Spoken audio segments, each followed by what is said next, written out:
যতক্ষণ পর্যন্ত আপনাদের অবস্থা এই ধরনের অবস্থা দূর না হবে ততক্ষণ পর্যন্ত আমরা আন্দোলন চালিয়ে যাব।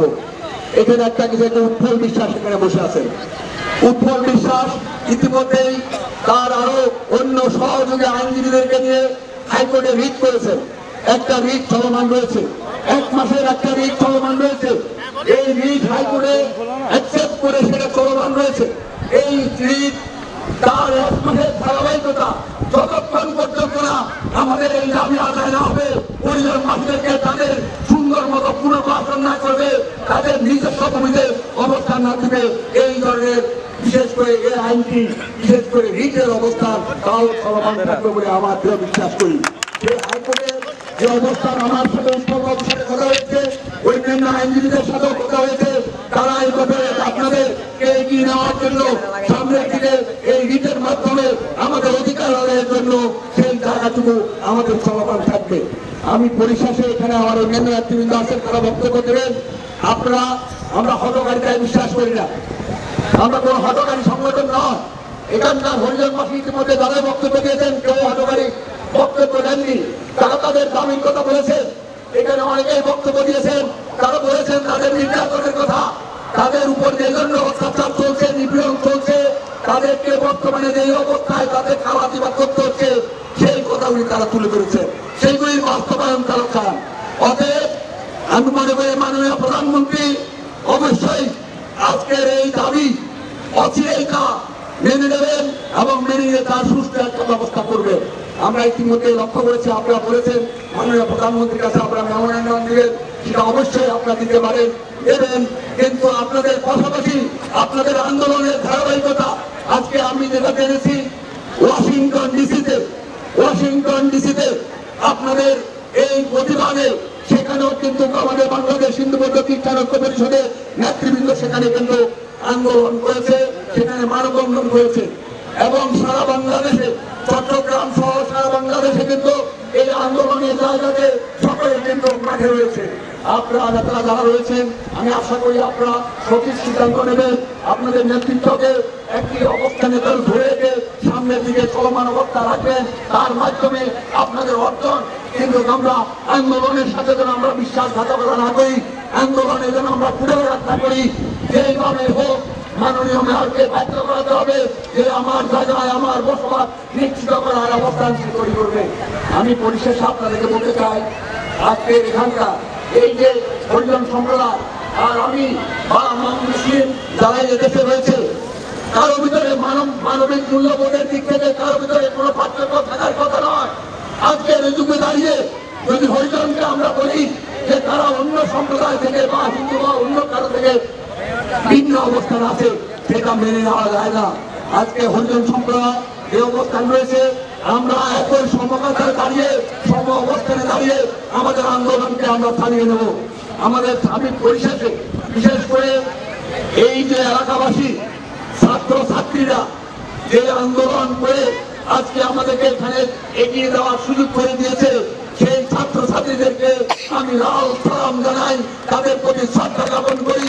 অবশ্যই এই কোনো বেড়ে ওঠা শিশুরা তাদের অবস্থানটা নিশ্চিত করতে হবে, তারা কোথায় থাকবে, কোথায় চলবে, কি অবস্থায় চলবে, এদেশের সমাজ ব্যবস্থার সাথে তারা কি অবস্থায় তাদেরকে নিয়ে যেতে হবে, তা যদি নিশ্চিত করতে হয় নেতৃবৃন্দকে সেই অবস্থানে নামিত হতে হবে। সেই আশাবাদ ব্যক্ত করে আমি বাংলাদেশ হিন্দু বৌদ্ধ খ্রিস্টান ঐক্য পরিষদের পক্ষ থেকে আগামী দিনে আপনাদের নেতৃত্বকে তাদের একত্রে এক পাশাপাশি থেকে আন্দোলনকে সামনে নিয়ে যাওয়ার জন্য আমাদের দিক থেকে একই অবস্থান থাকবে সে আশাবাদ ব্যক্ত করে আমাকে বক্তব্য দেওয়ার সুযোগ করে দেওয়ার জন্য আমি আপনাদের প্রতি কৃতজ্ঞতা প্রকাশ করছি। ধন্যবাদ আপনাদের সকলকে, অসংখ্য ধন্যবাদ জানাই বাংলাদেশ হিন্দু বৌদ্ধ খ্রিস্টান ঐক্য পরিষদ এবং ওই হিন্দু বৌদ্ধ খ্রিস্টান ঐক্য পরিষদের সকল নেতৃবৃন্দকে। এই পর্যায়ে বক্তব্য রাখার জন্য আমি বিন্দুভাবে অনুরোধ জানাবো বাংলাদেশ হিন্দু মহাজনের সংগ্রামী সাধারণ সম্পাদক সুশান্ত কুমার চক্রবর্তী দাদাকে। সংগ্রামী বন্ধুগণ, আপনারা অবশ্যই অবগত আছেন আজকের আমাদের এই কর্মসূচির নেতৃবৃন্দদের বক্তব্যের পরে আমাদের যে হরিজন জনগোষ্ঠীর অবস্থা নিয়ে কিছু প্রতিবাদী সঙ্গীত এবং পরিবেশ নাটকের আমরা আয়োজন করেছি। তারপরে আমরা মোমবাতি প্রজ্বলনের মাধ্যমে আজকের অবস্থান কর্মসূচি আমরা সমাপ্ত করব এবং আগামীকালকে আবার ঠিক 10 ঘটিকায় এখানে উপস্থিত হয়ে ঠিক 12:30 থেকে 1টার ভিতরে আমরা মুখে কালো কাপড় বেঁধে নীরব পদযাত্রা শুরু করব। তো এরপরে বক্তব্য রাখার জন্য আমি অনুরোধ জানাচ্ছি হিন্দু মহাজোটের সংগ্রামী সাধারণ সম্পাদক সুশান্ত কুমার চক্রবর্তী দাদাকে। ধন্যবাদ। আমি অত্যন্ত শ্রদ্ধার সাথে স্মরণ করছি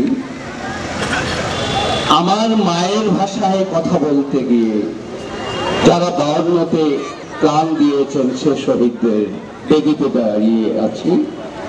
71-এর শত সহস্র লক্ষ শহীদকে স্মরণ করে আমি আজকে এমন এক বিষয়ের উপর অবতারণ করতে এসেছি, এমন একটা বিষয়ের উপর দৃষ্টি আকর্ষণের জন্য গণপ্রজাতন্ত্রী বাংলাদেশ সরকারের মাননীয় প্রধানমন্ত্রীর দৃষ্টি আকর্ষণের জন্য এই মঞ্চে এই বেদিতে দাঁড়িয়ে আমি বাংলাদেশ হিন্দু মহাজোটের পক্ষ থেকে আমি আপনাদের দৃষ্টি আকর্ষণ করতে চাই। মঞ্চে উপবিষ্ট আমার হরিজন সম্প্রদায়ের ভাই ও বোনেরা, হরিজন শব্দের অর্থ হরির সাথে যে জন, হরির প্রিয় যে জন তিনি হরিজন। ভগবান যাকে সবথেকে ভালোবাসে, ভগবানের যে সবথেকে কাছের তিনি হরিজন। ঘটনাও তাই।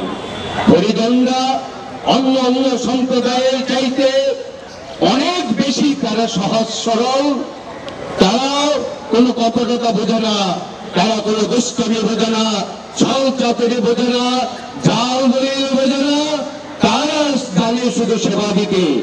এই সমাজকে সেবা দিতে দিতে তারা আজকে ক্লান্ত।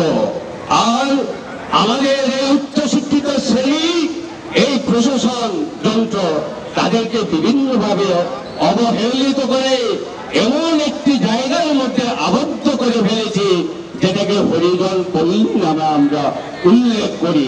অত্যন্ত ধিক্কার জানাই এই ব্যবস্থাকে। আমি অত্যন্ত বিনয়ের সাথে বলতে চাই, সেই ইস্ট ইন্ডিয়া কোম্পানি কর্তৃক এই হরিজন পল্লী প্রতিষ্ঠিত হয়েছিল।